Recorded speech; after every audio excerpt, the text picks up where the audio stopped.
This is the Unstuck Church podcast, and I'm Sean, your host today. This week, we're continuing our final series of podcasts from our founder and dear friend, Tony Morgan, on what it really takes to reach young families. If you're brand new to the podcast, you can go back and listen to our Celebrating Tony Morgan episode to hear more about Tony's sudden passing. Before Tony passed away, we recorded the remaining episodes in this series and decided to move forward with releasing them because this topic in particular was really close to Tony's heart. So in this episode, you're going to hear Tony's voice and his passion for healthy churches, and we believe his thoughts and his voice will help your church grow healthier too. So here's episode 3 of our What It Really Takes to Reach Young Families series with Tony Morgan and Amy Anderson. Well, Tony, I'm excited to share this interview today. You know, one of the reasons why we wanted to include a discussion with Justyn Smith is because he has 22 years of experience in kids ministry. And now in his work with PlainJoe Studios, he works with some of the most innovative and creative churches in the country to develop compelling kids ministry spaces. Yeah, and by the way, I have churches ask me all the time, we're trying to create great environments for kids and actually for adults as well. And you know, who should we be talking to? This is just side conversation, but PlainJoe, they have a great team. So this is exactly what they do is help ministries, help churches reach the next generation by creating compelling ministry environments. So you should reach out to PlainJoe. But specifically related to Justyn, he just has unique experience. He's incredibly creative, and he's been part of developing some pretty incredible kid spaces. And we spent some time talking about creating an environment that engages kids and families, hitting on some best practices, some mistakes that many churches make that they regret later on, and what success really looks like. So here's my conversation with Justyn Smith. I hope you get inspired. If a church is engaging young families, it's pretty easy to see. And what's less obvious, though, to the outside observer is all the decisions that have been made to become a church those parents and kids want to attend. So in this series, we're unpacking what it really takes for a church to reach and engage young families. But before we dive in, Justyn, could you share a little bit about your background with kids ministry and at PlainJoe Studios? Yeah, absolutely. I've been in kids ministry or next gen ministry for the past 22 years, and I've been with PlainJoe for the past 18 months. And what I do with PlainJoe Studios is, as a story catalyst, is I help churches tell their stories better. So I really try to make that relational connection with churches. There's people out there who are searching for better ways to communicate to young people, to create engaging environments for them. And so that's where I come into play. So I take my 22 years of experience with kids ministry, really leading anything from startup churches to churches of 10,000 people, taking that experience and helping PlainJoe help churches tell their stories in a dynamic way. So, yeah. Needless to say, Justyn, I get into a lot of church buildings, and it's pretty easy to see when churches have decided to empower teams like PlainJoe to design facilities and spaces, and when the building committee's in charge of those decisions. But along those lines, I know PlainJoe works with some of the most innovative and creative churches in the country. Give us a peek behind the curtain. What's different about the way the leadership in those churches operate? Yeah, so obviously there's a ton of amazing leaders out there. All have great qualities. I've worked with some of the best senior pastors in America today.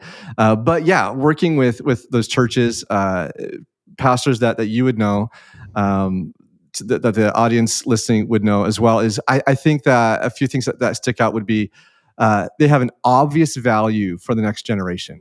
And I always like to put the word obvious there because some people will say they value the next generation. It's on their mission wall. It's on their plaques that they have in their hallways. But it's not so obvious beyond that. And so these are leaders who they invest heavily into the next generation. They're talking about the next generation.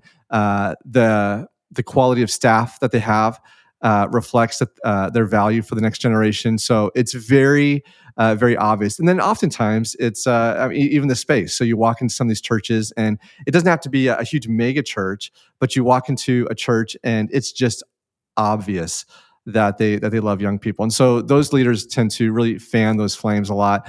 They're visionaries. They're visionaries, but they don't just cast vision. They're very down to earth as well. So these are you asked a question like the peek behind the curtain of some of the best leaders. So it's not the ones who are just cast vision, because you can cast vision all day long, but if you don't have the means or it's not the right strategy, then it's not going to come to pass. But these types of leaders, they seem to not just have vision, but they're really down to earth, know how to make it come to pass, or have surrounded themselves with people that can make that vision happen.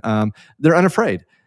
So these are leaders who they're not afraid to make challenging decisions. They're not afraid to make the hard call where others might. And so, especially like when I think of the field with PlainJoe Studios, when you're dealing with with paint, with carpet colors, with all the environments, you're stepping on some toes for some people who've been there a long time. But these are pastors who are like, look, we believe in the next generation. We want to reach families, people who are far from God, and this is what we got to do. So they're unafraid to make some of those more challenging decisions. And they have an incredible high level, high capacity teams that they surround themselves with. And so I'm always inspired, always amazed when I get into a room with their teams, because it's obvious, it's executive teams and kids teams, youth teams, whatever. And they're just some of the sharpest people out there. So they get it. That's great. All right. So you and your team have been creating some incredible kid spaces. So I'm hoping we can spend some time talking about creating an environment that really does engage kids and families. What are some of the best practices that church leaders need to consider for creating an excellent environment, especially for kids? Yeah, I could spend all day. Obviously, we don't have all day to talk about this. But so I'll just bullet point several items real quick. One is understanding your audience. Who are you designing for? Who are you creating the environment for? For example, worked at a church, was part of a large church, and our audience was actually more parents and volunteers. And so the thinking was the Starbucks model a little bit was, Starbucks has that thing where if their baristas are happy and have a good experience working, they think that their customers will have a good experience buying coffee and being a part of their environment. Well, we thought something of the same thing was, if volunteers enjoy being in the space, because sometimes when you theme spaces, it can be super, super bubbly, cartoony, and it can be somewhat annoying, to be quite honest. And you're asking adults to spend a lot of time in that space as well. So if you can design a space that not only captivates kids, but also a space that volunteers enjoy being in as well, that makes a big difference. So it's understanding your audience. Who do you want your audience to be? Who are you designing your space for is a big deal. And not just understand the audience in that case, but just understanding just if you're an urban church, it's different than a rural church, different than, there's so many different factors that come into play, but just understand who you're trying to create for is a big deal. And use storytelling and theming. There's this thing out there, I think the past few years where churches are starting to go a little more generic. And I understand all the reasons behind that. There's very practical reasons behind that. But what they're missing is the storytelling and the theming aspect of it, which is the wow factor. It's the part that, new families, because that's what you're trying to engage. I hope you're trying to engage new families or people who are far from God. You want to leave them with that like, wow, I can't believe this is church. I wish I had this when I was growing up type of feeling. And so don't underestimate the power of storytelling. Storytelling is a big deal. Safety's got to be like your number one priority. And so when you're designing a space, an environment for kids, you've got to be thinking of access points and what kids can reach and can't reach, and touch and not touch, and all those types of things. Sometimes we overlook that. The sharp corners on the walls or on the counter. Just those little simple things make a big deal, and can't be underestimated. Interactive objects. Don't be afraid to, when you're designing spaces, to have things that kids can touch. Those hallways don't have to be just bland hallways. They can be hallways that have just interactivity going on, where they can touch things on the wall, or you can project things on the floors or on the ceilings, or bring your phones and they can search things like they do with Pokemon. I mean, you can be super creative to draw people in that way. I'd say functionality and flexibility of space is a big deal. And so, what are you using your space for? There's some churches that simply, as much as they want to use a dedicated children's space, they just simply don't have the room, because the type of ministry that they do, they just are doing a lot all the time and they need the space. And so be thinking about that before you design your spaces, because you can still create a dynamic, themed, amazing space for children or for students, even though you need a flexible shared space. But so think of that as well. Creating things like creating a welcoming atmosphere. So what is that? What is that first welcome when you're creating a space? What is that first thing that people see when they walk into a classroom? The colors, are they warm? Are they inviting? Does it feel more like a storage facility, kind of, get here, get in and get out, engaging beyond physical spaces? And so, we talk about, the physical space, but environments aren't just physical, but environments are the words that you say. You're creating the environment. When you go to Disneyland, you're not a customer, you're a guest, right? They don't have employees, they have cast members. And all those things make a big difference, and they help create the environment that you're in. The tangibles that kids leave with, make a big deal. And so you can tie all those things together when you're creating a physical space to make a lasting impact. It's so cool, I think, when you create a great space, but they can take some of that home with them somehow, and reflect back on that during the week and be like, "Hey, I want to remember that church. That was really cool. Let's go check it out." Yeah, that's so good. As you were going through that list of best practices, I've gone into churches, and sometimes they make the decision, we're going to have our adults meet in kid spaces because we don't have enough room to have dedicated spaces for both. And then sometimes churches make the opposite decision. They say, we're going to let kids use adult spaces. If you don't have enough room to have dedicated spaces for both, please invite your adults to step into kids spaces. And the primary reason why is you're casting vision to your entire church, whether those adults have kids or not, that we are a multi-generational church trying to reach the next generation. And as adults, we should be prioritizing and sacrificing so that we can engage that next generation. So don't stick your kids in beige classrooms. Please don't do that. So I tell people that all the time. You never go wrong inviting adults into a kid's classroom, but it can have the opposite impact by doing what you just said, by doing the opposite. So absolutely, that's right. All right. So I've started to move us in this direction. What are some of the mistakes, Justyn, that you see churches making with kid spaces that, in hindsight, they probably wish they would have done something differently? I love this question, because I think one is, in hindsight, for whatever reason, it seems that children's ministry spaces seem to get cut. So in other words, like if you're building a new building, if you're expanding, if you're investing more into physical space, it does seem like kid space kind of gets. We'll turn that to phase 2, we'll turn that to phase 3, or we had to cut the square footage. Let's try to make this classroom smaller, or we're not going to go all out in theming. We're going to cut, we're going to cut way back. And I think that churches look back, because it's short. I know there are people much smarter than I am looking at numbers, and they see it coming through. So I know there's probably in their heads good reasons why to do that. So it's hard for me to criticize some of those decisions. However, I do know in a few years from now, when those decisions are made, they usually look back and think, man, I wish we would have made, spent the extra money to do that. I wish we would have not cut back on the square footage. I wish we would have gone all out in theming, because it's rare for churches to kind of come back and do it.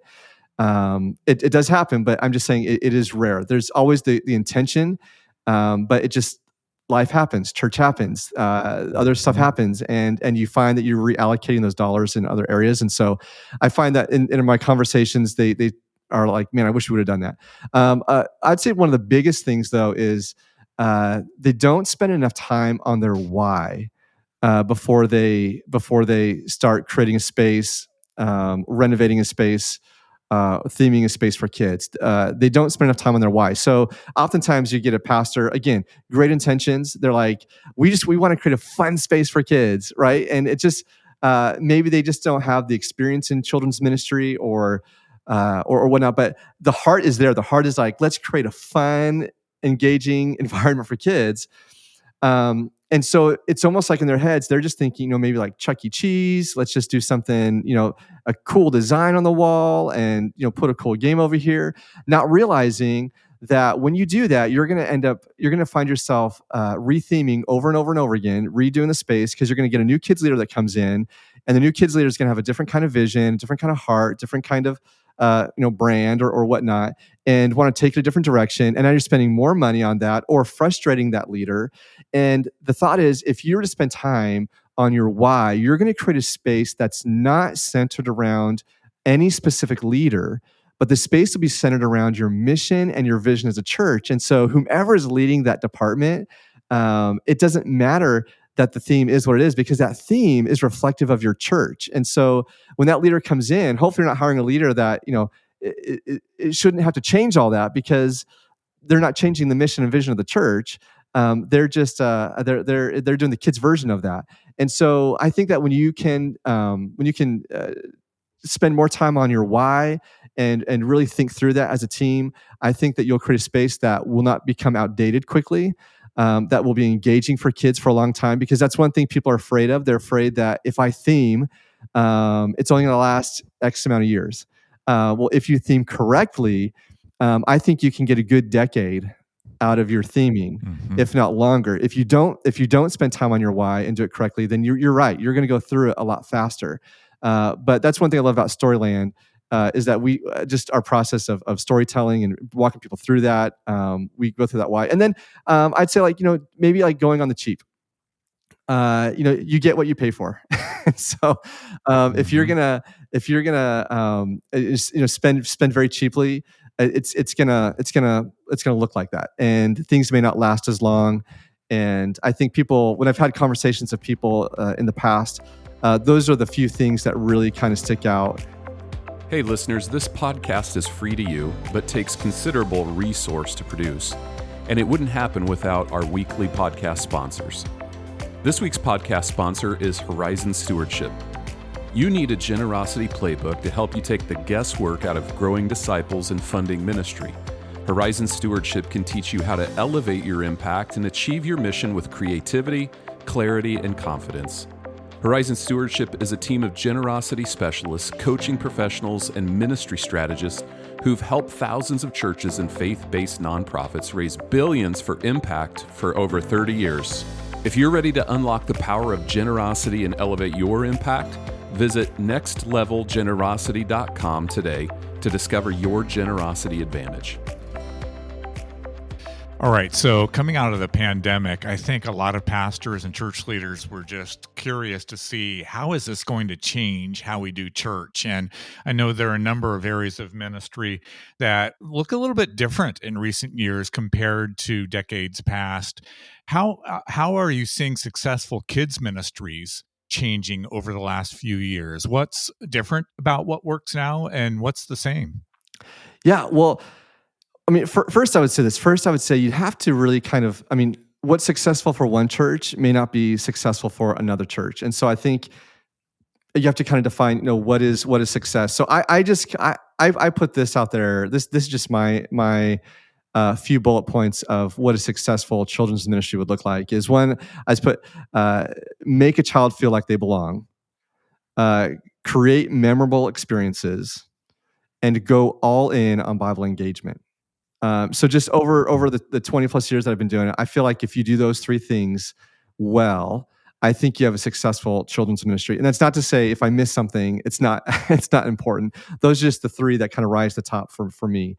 And so I think a lot of pastors, we value kids ministry, But it just doesn't show. If I can just be blunt, it doesn't show. It doesn't show up in sometimes the quality of leader, because sometimes the quality of leader is, and I've heard the stories countless times of, you see someone in the hall who is maybe a stay-at-home parent or has time, and you just pull them to come lead the kids. Well, by you doing that, you're kind of sending the message that you don't value kids. You say you do, but you just took someone who has no experience, but just has time, has availability, which is great. So God bless them, bless their heart for doing that. But the reality is, you probably wouldn't do that for anyone teaching on the main stage, and some other ministries. You would expect, you'd have a higher expectation, and so I think that. There's been there's been an upswing I've noticed in quality of leader, which has been great. And I think the pandemic kind of forced that a little bit, because you got some people who just couldn't cut it. And it's not bad. It's maybe just not gifted, didn't have the leadership credentials, or whatever. And so I think that was a good thing. Kids belonging. I think kids have always, or should have always, felt like that they belong, pre-pandemic, post-pandemic. I think that, especially now, maybe not even because of the pandemic, but maybe more because of technology, the feeling and the reality of kid wanting to belong and have that feeling is more crucial than ever. So I don't really relate that to pandemic. I relate that more to technology and to this generation. And creating memorable experiences, I think is a big deal. For example, when someone grows up and maybe they kind of drift, they drift from their faith, or I don't know, different theologies or whatever, they fall from their faith or drift from having a fruitful, deep relationship with Jesus. Oftentimes they don't remember necessarily all the lessons.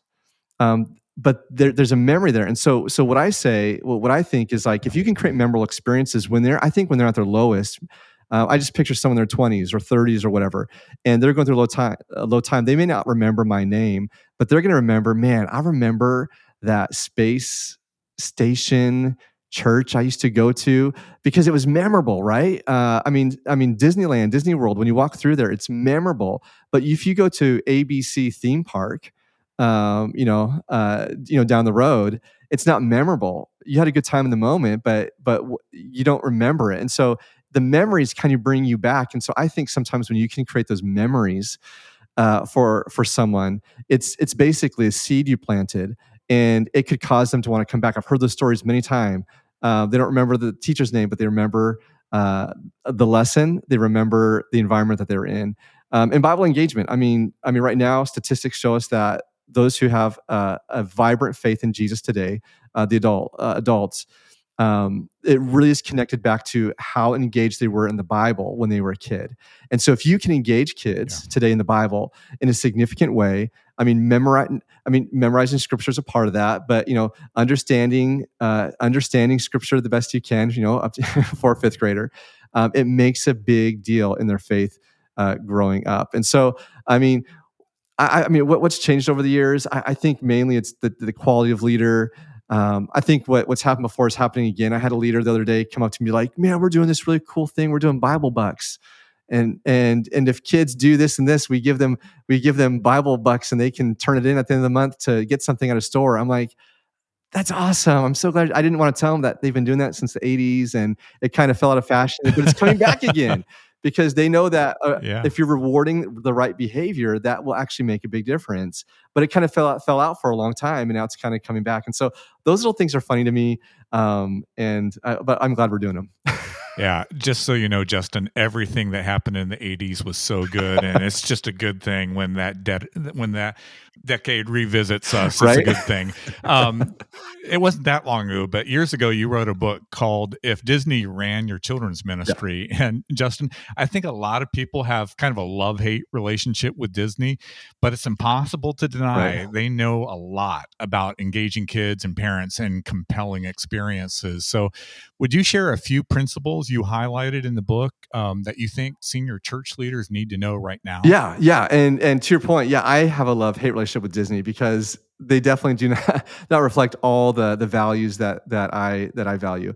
But there's no denying they have probably one of, if not the biggest impact on our culture today, and on young people and on families. And so there are definitely things that I think we can learn from them. And I think especially from like Walt Disney's past, like think of like, classic Disney back in the 30s, 50s, etc. You can learn a lot. But yeah, I would say some of the things that come to mind from that book, and then a follow-up one that we did, Kidman Trust and Pixie Dust, same type of thing, talking about Disney is, and we've already talked about, but invest in your kids ministry. Invest in your kids ministry. Walt Disney and Universal Studios just announced probably a year and a half ago or so, Disney, $60 billion that they're investing in their themed entertainment experiences. Universal Studios investing $17 billion in their theme parks both over the next 10 years. And so when people say, theme, we don't want a theme because we're afraid to get stuck in something, or it's not today, and they kind of go this generic route, I'm like, you guys, the Disney company is investing $60 billion in themed, memorable experiences. I said there is something there. They're tapping into something. I'd say even post-pandemic, especially, is people want experiences. They want something memorable to do, and I think the church has an opportunity to tap into that. You can create environments, whether it's creating a VBS that's over the top, theming and making that cool, or something that's there week in and week out in your kids ministry. It will. I guarantee it'll make a difference. You'll see a return coming. And so I just take the cues from these companies that are doing it the best. And so there's one I kind of mentioned already, but in the book, we say kids are important in our church, but sometimes we don't grab the right leaders. Walt Disney had surrounded himself with great leaders, with people who were great at certain specialized things. And so I would say, find people who are specialists and invite them on the team. If you have opportunity to pay them on the team, do it. If you don't, I guarantee you there's people in your church who are gifted in ways that you're not tapping in, that could change the trajectory of your kids ministry. And so tap into some of them. I did that. I wasn't very good when I first started doing kids ministry at organization. And there was someone who worked for Starbucks, oversaw like 7 or 8 Starbucks where I lived. And him and I got together. He didn't even like kids ministry, but he loved organization. And I got him on the team, and he helped radically transform our volunteerism from literally having about mid-20s in volunteers to having over 600 volunteers. And it started with him helping out with some organizational, foundational things. And I see that in Disney. Disney creates structure that makes a difference. And storytelling is powerful. It's what changes culture. It's been around for generations and generations. And so tell stories, not just from the stage, but tell stories with your environments. Justyn, that's so good. Thanks for giving us a vision for what kids ministry can and I think should look like in the churches today. So thank you for that. Any final thoughts you want to share? Yeah, my final thoughts would be, don't be afraid to invest. You're investing your time, you're investing your money, you're investing your best into your kids ministry. And so you'll never go wrong with that return. And so you can invest in a lot of things in the church, but one place you'll never go wrong is investing heavily in your kids ministry. And so to a pastor who's out there thinking, man, should I not? Or man, we're about to do this campaign and we're focusing on this aspect of church. I guarantee if you start thinking about those young families, you start thinking about those kids out there, the community will take notice. The church, your parishioners in your church right now will take notice, and it has the opportunity to change your culture in a very positive way, or keep your church on the right trajectory that it's already on. What a great conversation, Tony. When he was describing the leaders in churches that have thriving kids ministries, I loved how he said it. He said, they have an obvious value, for the next generation. That's what I was saying last week when I said I can walk into a church and I can just sense it, but they have obvious value for the next generation. He said they talk about it, they invest in it, they staff for it, and they create space for it. Yeah, and he shared a lot of good nuggets of wisdom and best practices, but a few that stood out to me. The way we define successful children's ministry, he mentioned we need to make a child feel like they belong. And in today's day and age, that is more crucial than ever. We need to create memorable experiences. That means churches really need to be intentional about how they're investing in these types of environments. And then we need to go all in on Bible engagement. And again, you would think we shouldn't have to talk about that when we're engaging in content with churches and pastors and church leaders that are listening in. But you can't go wrong with Bible engagement, both for kids, but also for adults. And he mentioned we need to think about the quality of the kids ministry leader. Just because someone's a stay-at-home parent, they have some time, should they really be the kids ministry pastor? We just need to make sure that we have high expectations for leadership in this ministry area. And just because they're available doesn't necessarily mean they're the right leader for this ministry. And he just talked about how structure makes a difference. And I love hearing that. I know, Amy, you did as well, because we know that structure is part of the strategy that we're trying to accomplish in order to see the mission of the church fulfilled. And we need to, in this case, develop structure and organization for empowering volunteers, because that's going to make the biggest impact in children's lives, because it's not going to be who we hire as much as who we're engaging in serving roles that are going to be the life-on-life disciplers of the kids that we're encouraging to take their next steps towards Jesus. Again, if you want to learn more about Justyn or PlainJoe, you can find them online at PlainJoeStudios.com, and we recommend them to all the time to our clients, to the churches that we serve, because of the great work we've seen them do with churches. So consider contacting Justyn and the team at PlainJoeStudios.com. Yeah, so fun to have them on the podcast. Well, Tony, any final thoughts before we wrap up today's conversation? Well, again, we're really passionate about this area because we want to see churches not just reach one generation, but become multi-generational churches. And it's not because we think young people matter more than older people. They don't. God loves all the generations. We just believe God's called our churches to be multi-generational churches, and that means the church has to be continually reaching the next generation as its leaders and its members age. Well, thanks for tuning in to this week's podcast. Here at the Unstuck Group, our goal is to help pastors grow healthy churches by guiding them to align their vision, strategy, their team, and action. In everything that we do, our priority is to help churches, help people meet and follow Jesus. If there's any way we can serve you and your church, reach out to us today at theunstuckgroup.com. Next week, we're back with another episode. So until then, have a great week.